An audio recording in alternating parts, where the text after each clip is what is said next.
안녕하세요, 건프로입니다. 제가 작년 신사임당님과 인터뷰를 하면서 이 편의점에 대한 이야기를 한 적이 있어요. 사실 편의점뿐만 아니라 다양한 이야기들을 했어요. 아마 제 개인적인 기억으로는 2시간 이상 이야기를 나눴던 것 같은데 영상에서 언급된 건 편의점이었어요.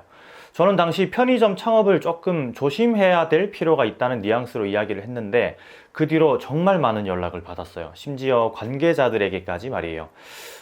실제 편의점으로 돈을 잘 벌고 계신 분들도 이렇게 댓글들을 다 달아주셨고요. 그런데 전 여전히 같은 생각이에요. 편의점 창업을 계획하고 계신 분들이라면 한 번 더 고려해보라고 말씀드리고 싶어요.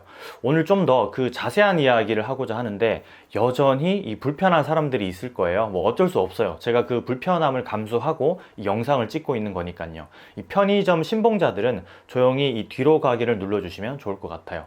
단 이 영상을 끝까지 보신다면 아마 여러분 동네에 있는 이 편의점이 한 달에 얼마를 버는지, 그리고 왜 편의점 창업에 대해서 조금 더 고심을 해야 하는지 알 수 있게 된다는 점 알아주셨으면 해요.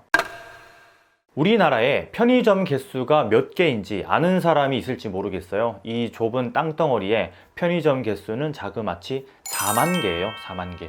이게 얼마나 많은 수치인지 비교를 좀 해드리면 우리나라 패스트푸드점을 다 합친 숫자보다 훨씬 많은 숫자예요. 뭐 맥도날드, 롯데리아, 맘스터치, 버거킹, KFC 이걸 다 합쳐도 4,000개 정도에 불과해요. 거의 10배 이상 많은 거죠. 이건 분명히 잘못된 출점이에요. 업계에서 잘못하고 있다는 거예요. 이유는 기존 점주님들이 죽어나가고 있으니까요. 왜 편의점 본사들은 한 해 수천 개씩 이렇게 바퀴벌레가 알을 낳는 것처럼 출점을 진행하고 있을까요? 네, 당연히 이 돈이 되니까요. 이 돈이 되니까 무자비하게 가맹점을 늘리고 있는 거예요. 거기다가 우리나라의 이상한 문화? 뭐 문화라고까지는 좀 그렇지만 어쨌든 바로 가맹점 수에 따른 순위 경쟁이에요. 순위 경쟁. 이건 편의점뿐만 아니라 모든 프랜차이즈가 대부분 비슷해요.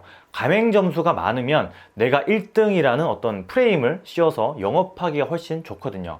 그래서 이 미친 듯이 가맹점 수를 늘리고 있는 것도 사실 있어요. 아마 부정하진 못할 거예요. 특히나 이 편의점은 더더욱이요. 현재 GS와 CU가 나란히 1, 2위를 좀 다투고 있죠. 17년 만에 GS가 1위를 탈환했다고 기사에서 연일 보도가 됐기도 했고요. 언제 또 1위가 탈환될지는 몰라요.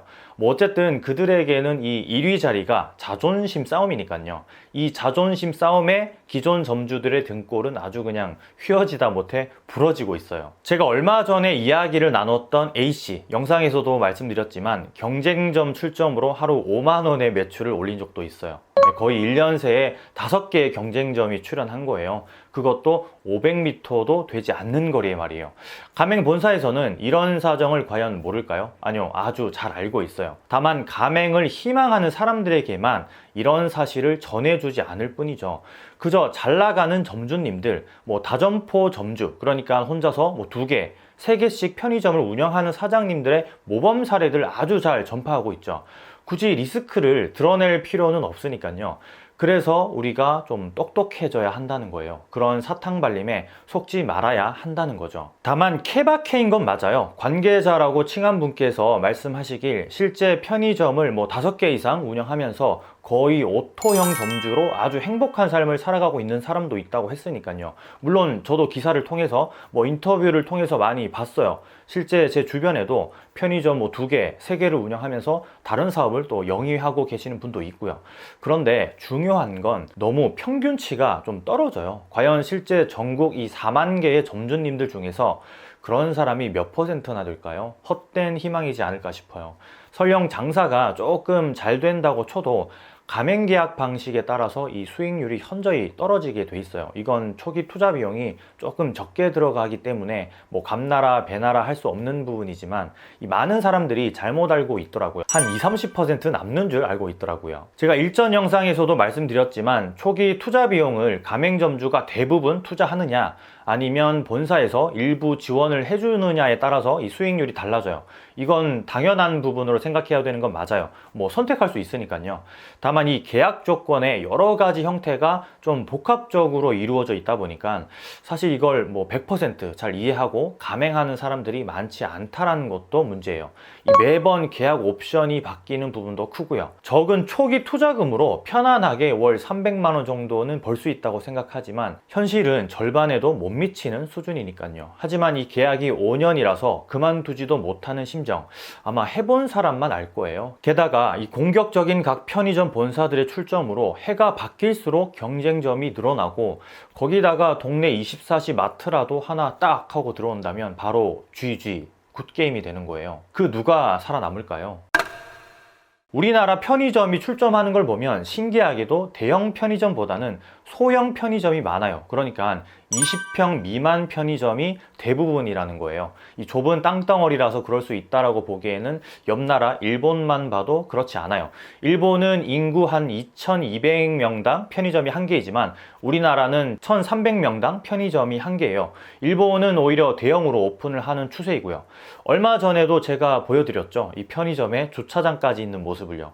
그런데 이게 무슨 문제일까 싶지만 그만큼 누구나 할 수 있다는 거예요. 그래서 요즘은 젊은 편의점 점주들이 좀 많아졌어요. 우선 임대료 조금 저렴한 상가를 하나 골라서 가맹 본사에 이야기하고 오픈을 하는 거예요. 뭐 수익성 검토는 거의 안 한다고 보시면 되고요. 어차피 5년 계약이고 본사는 이득이니까요. 만약 조금 더 문턱이 높다면 적어도 30평 이상, 뭐 40평 이상으로만 해야 이 편의점 출점이 가능하다면 이처럼 많은 가맹점들이 생겨나진 않았겠죠. 이렇게 소형으로 생긴 편의점은 금방에 조금이라도 더 크게 편의점이 생겨버리면 이 잡아먹혀 버려요. 당연히 그럴 수밖에 없죠. 이 상품의 가짓수도 적고 특히나 뭐 신선식품의 회전이 떨어지다 보면 매력이 저하될 수밖에 없어요. 이게 식당과는 조금 차이를 보이는 면이에요. 뭐 식당은 크다고 해서 잘 되는 게 아니잖아요. 또 작다고 해서 안 되지도 않고요. 다만 공장에서 이 찍어내는 공산품 그리고 식품을 파는 편의점은 상품들이 다 독인 객인이기 때문에 대형화에 발목을 잡힐 수밖에 없어요. 좋은 상권이라고 생각해서 내가 먼저 차려도 더 큰 편의점이 들어오면 아주 그냥 묵사발이 나는 거예요. 게다가 딱히 뭐 마케팅이라고 할 게 있을까요? 그저 친절함 밖에는 무기가 없어요. 무언가 해보고 싶어도 사실 해볼 수 없는 게 편의점이라는 거예요.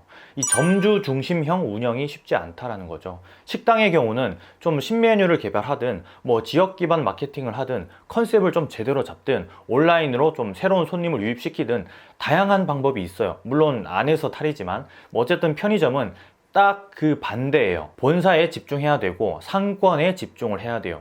건너편 건물에 편의점이 안 들어오기만을 매달 기도해야 돼요. 들어오는 즉시 알바 한 명을 자르고 내가 더 근무를 해야 하니까요.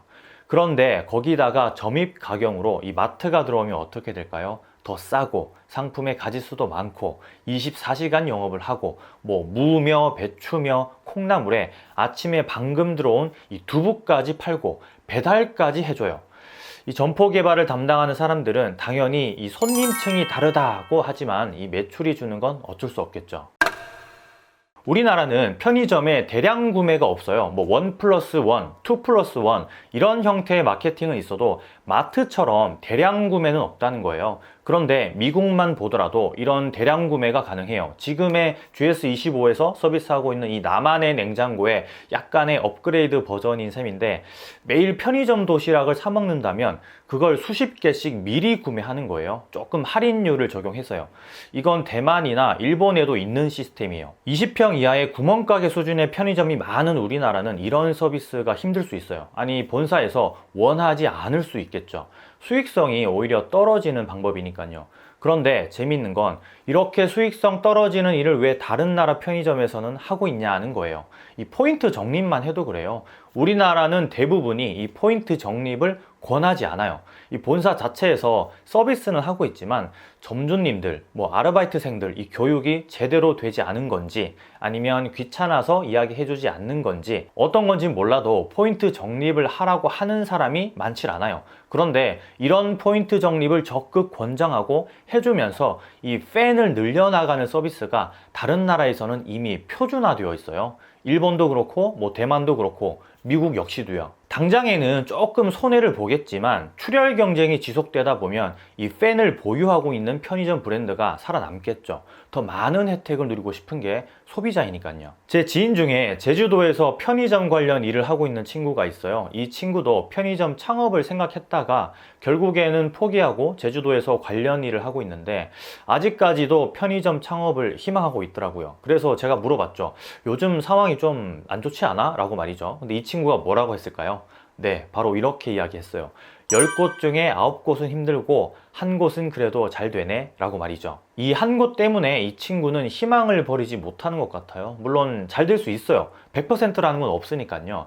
다만 꼭 한 번 더 고심해야 되는 건 맞아요. 얼만큼 수익을 낼지, 내가 원하는 자리에 과연 경쟁 편의점이 출점하진 않을지, 5년간 꿋꿋이 잘 해나갈 수 있을지, 뭐 하다가 안 되면 팔면 되지라고 생각하기도 하는데 사실 잘 안 팔려요. 지금도 이 매물이 수두룩하거든요. 그러니까 꼭 고심을 해보세요. 전국의 편의점 4만 개 시대, 이미 편의점으로 돈 벌 사람들은 다 벌었고 천천히 이미 정리를 하고 있어요. 알짜배기 신상권을 독점하지 않는 이상 이 은퇴자들의 꿈이었던 오토형 편의점 운영은 쉽지 않다라는 이야기를 전해드리면서 본프로 들어갈게요. 감사합니다. 힘내시고요.